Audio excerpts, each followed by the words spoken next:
Hey, welcome back to the Crabby Dice. Today we're going to be looking at Crusaders That Will Be Done. Kickstarter from, I believe, 3-4 years ago. I really love the mechanism in this game. It reminds me of Trajan, but the game is a little too simple for me. And one of the main reasons I'm doing this video is I really want an expansion to come out. So hopefully that'll drum up some interest. Before we get started, please subscribe, please like, please comment. 3 things. Let's go straight to the setup. Alright, welcome to the Crusaders setup. So the first thing you're going to do is put the board on the side of the amount of players you're playing. So on the top here you'll see 3 and a 4 player game you'll play with this side, and 2 player game you'll play with the other side. After that you're going to look at the little marker here. That's how many victory points we have in the game altogether. So if you're 3 players, you want 200 tokens. So you're going to go into the bag or into your box and get 200 points worth of victory points. Put them in a stack. I like to put them here. Get a combination of 10 5s and 1s. Alright, after that you're going to get in the bag and you're going to have a bunch of these tokens. And you're going to shuffle them all together, and wherever you have the same outlined token, you're just going to place 1 on each spot. Just randomize it. We'll go through the rules on what all of these mean. I already did it on this side of the board, so you can sort of see what it looks like. Where does this one go? Here we go. After that you'll do the exact same thing with the tokens. Jumble them up in a bag, and wherever you see a flag, and only a flag, you'll put 1 of those tokens. Just randomize it. If you do grab one of these brown ones, make sure to put them on the building side up and not the flag side up. You gotta sort of know what it is. So for example, this one, just make sure it's on the building side up. And then just fill out wherever you see a flag, random, like that. I've already done it here, so you sort of see what it looks like. And that's what it looks like when you're done. You're going to have 1 token on the 3 and 1 token on the 3 for both the clans over here. So you're going to take 1 of the tokens from the bag that you'll have left over. There's plenty. And you'll put 1 on each. After that, you have your majorities over here. They're kind of gigantic tiles for no reason. But you have some Prussian majority tiles. Just lay them on the side. They're only going to be used at the end of the game, so you don't really need them handy during the game. Just toss them onto the side, and I'll teach you how that works at the end of the game. Let's jump to player boards. So each player is going to have a board like this.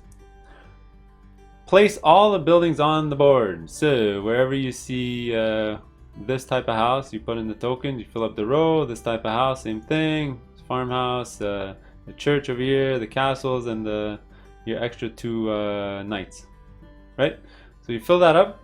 After that, only the first player, he's gonna grab his triangular action tiles here. He's gonna give it a good shuffle and then place them on his board.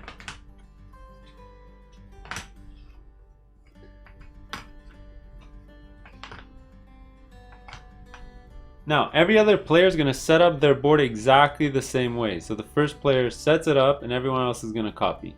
Make sure that on the travel actions here, there are 2 separate ones, so make sure you have them in the correct order. Alright, next, you're going to grab your golden action pawns here. You're going to put 2 on every single spot.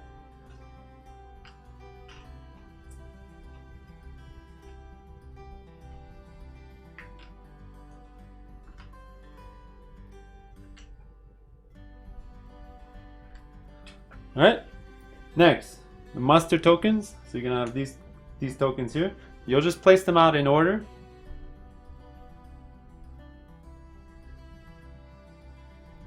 So you'll notice 1, 2, 3, 4, 5. And lastly, you can shuffle these up, but give everyone a special Crusader tile here. So I'm going to be, in this game, the Hospitaller, whatever. Can't really pronounce it. And you really just have to keep attention to if there's any text over here. This is going to tell you that during the setup if something's going to be different. So for my clan, during setup, remove 1 action from the wedge of my choice. So for this guy, I could remove a token from any wedge that I want and remove it from the game. Alright, you're going to do that for every single player. Next, you're going to hand them over. This is the most useless player aid in the world. I would say just toss it into the box. It's kind of useless. I'll just put it here for now.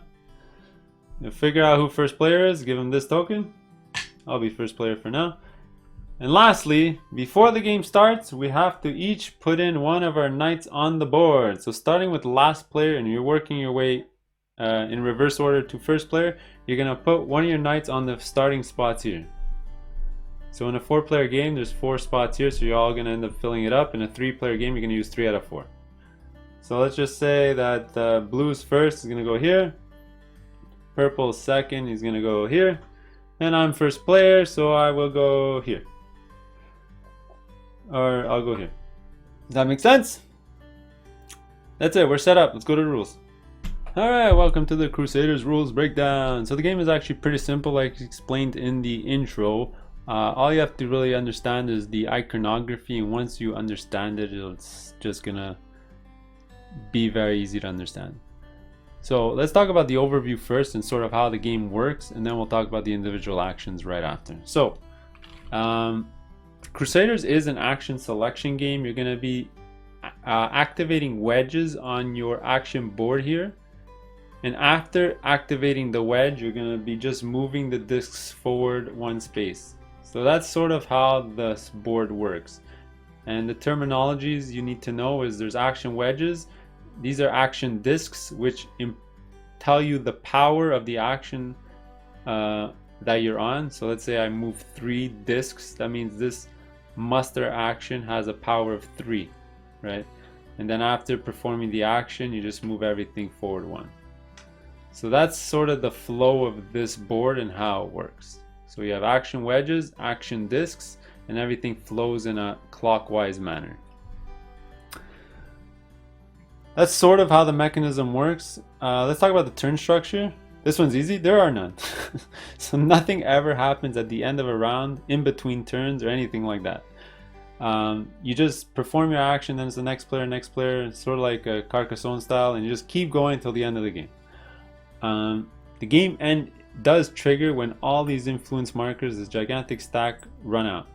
So almost every action that you do in the game is going to give you a few victory points. So eventually, by picking away at this, it'll run dry, and that'll trigger the end game. All right. You still finish that round when the end game is triggered, so everyone has the same amount of turns. All right. So if second player completes this stack, then third and fourth player will still have an action. All right. If you do run out of these, there's extra ones that if third and fourth player need to get some, they can get some from the bag. All right, so you can't really run out. All right, so let's talk about our turns and what we can actually do on our turns to affect the board and our player board. All right, which basically means let's just talk about all these actions. So on your turn, you're gonna resolve actions or upgrade a wedge. All right, we're gonna talk about all our actions first before upgrading a wedge because it'll make more sense. So here I'm simulating also that I've built a ton of buildings on the board just to show you the extra icons that can appear on the board here. Alright, so let's talk about these actions. So the simplest action is influence. Let's just get that out of the way.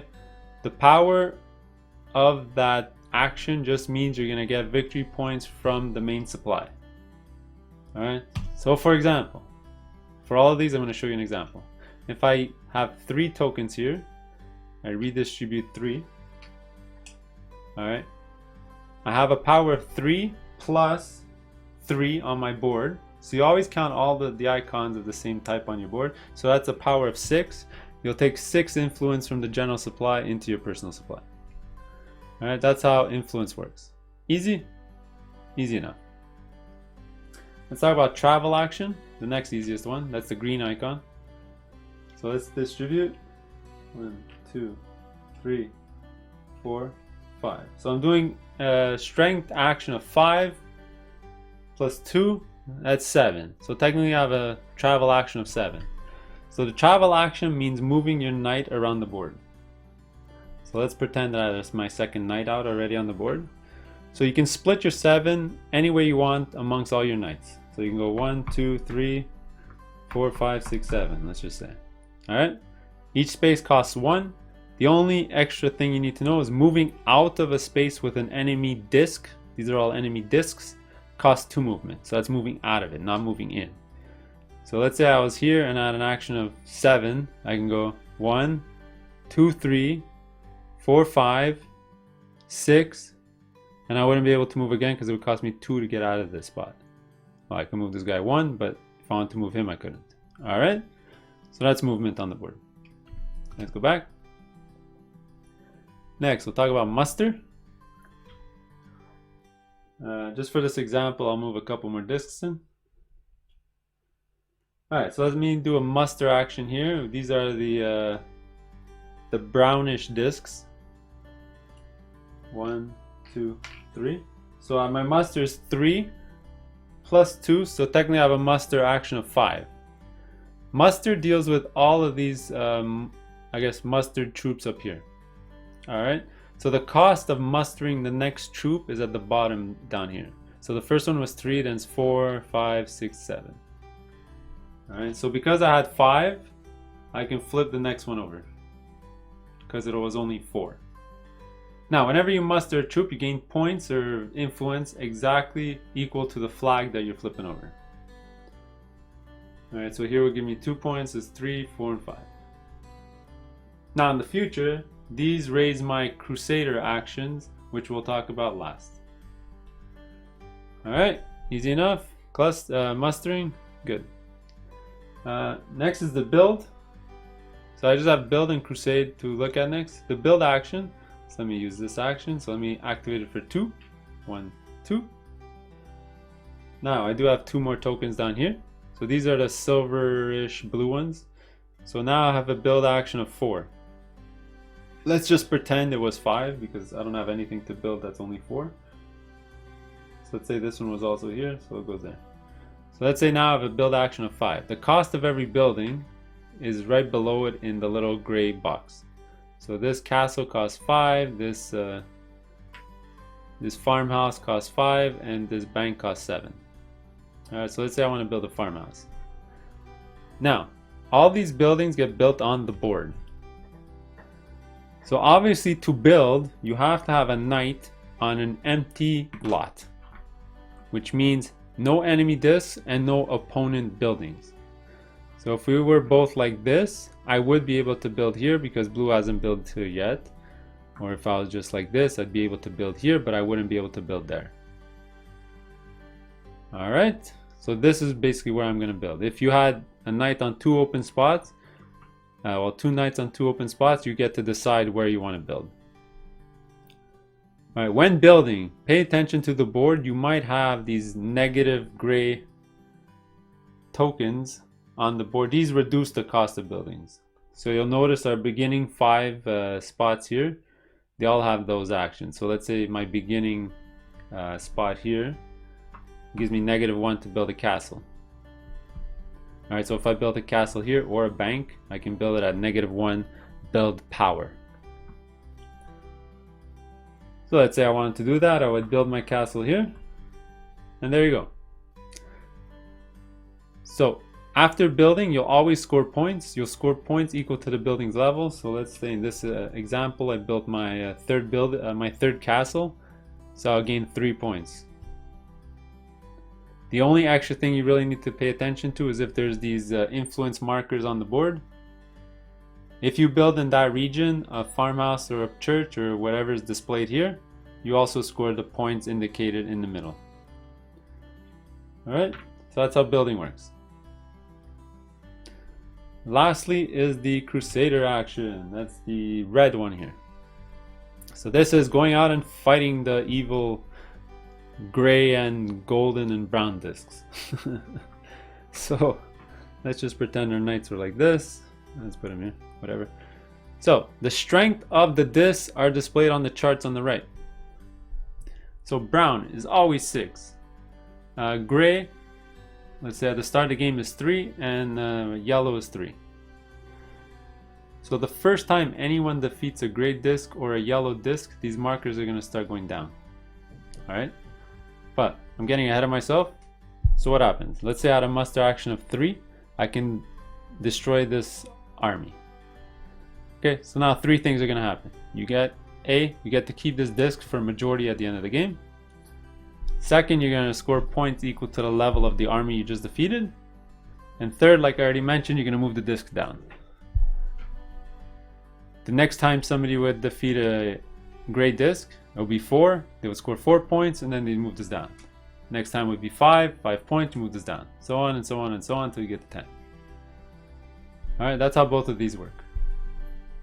The only one that works different are these brown discs. The way these work is their strength is always 6. Once you defeat them, you get to put a free building out. Or take 3 points if you don't want to put that building out, for example, if you've already built all 4. So for example, if I defeated this brown disc for 6, I will get to put a bank or this token on that spot where I defeated the army. Alright, easy enough. There you go. Or score 3 points. Remember, you always have the option.